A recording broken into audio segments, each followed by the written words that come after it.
This was my dream. Like I worked at a restaurant in Thickwood called Pesto's Cafe, and it was where the old Soleil Quay sushi place is, across from A&W. And it's just been my dream since I was a kid. I washed dishes at 12 years old. I've always wanted to own a restaurant, and I got to own a restaurant in my hometown, and that's just kind of it for me.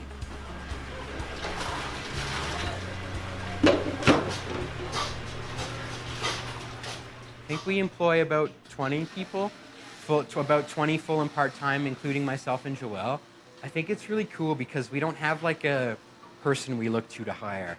We just kind of look for someone very cool, and we really like to have people be themselves. I'm really proud of who we've brought on as staff members. We're on track to have our second Red Seal chef after this February when she comes back from school. And that's two female Red Seal chefs in one restaurant. And for me, as a chef, knowing what industry is like, especially for women, and I'm more than happy to be eclipsed by them on any day. I think working for a small business, you get a lot more things out of it in terms of your personal talents. You know, when you work for somebody who's looking for a certain thing and is there to actually tell you, you know, person to person, you get more of an intimate bond with them. So you really reflect each other.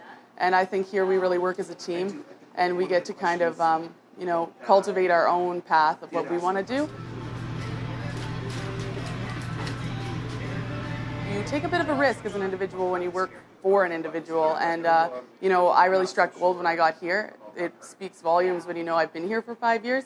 I took my whole apprenticeship here, and you know, we just really have the same idea of what makes us happy to be working in this industry. And we're not just doing it because we make food. Like, food is the world to us. We're so passionate about it, and you can see it as soon as you talk to Owen. It's pretty clear.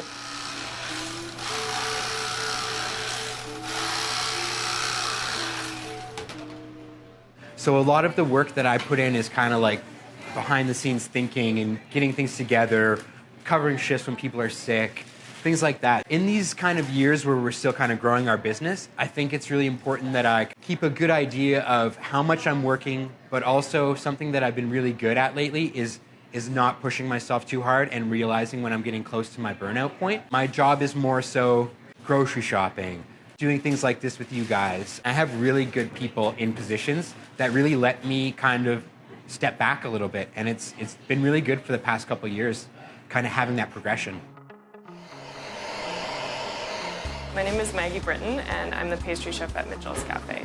Everything is regimented, and there's recipes that you have to follow in most chain restaurants, and we don't have that. Like, we have our standard recipes, but mostly we just get to cook with our hearts, and it's like so special. We have amazing customers. Everybody that comes in here, they treat us like people, which is surprisingly rare in the food service industry. You know, we have regulars that know everyone's name, and like, we love our community, but they love us back. Well, for me personally, Owen makes this a very personal place to be. You know, when I come in, people know my name, I'm recognized here. He makes it very personal. He was always quick to address people. He makes sure that his staff is always welcoming and fun. So yeah, it's just a nice place to be. You really need to have a vision, and the people who come to this region usually have quite a dynamic vision for success.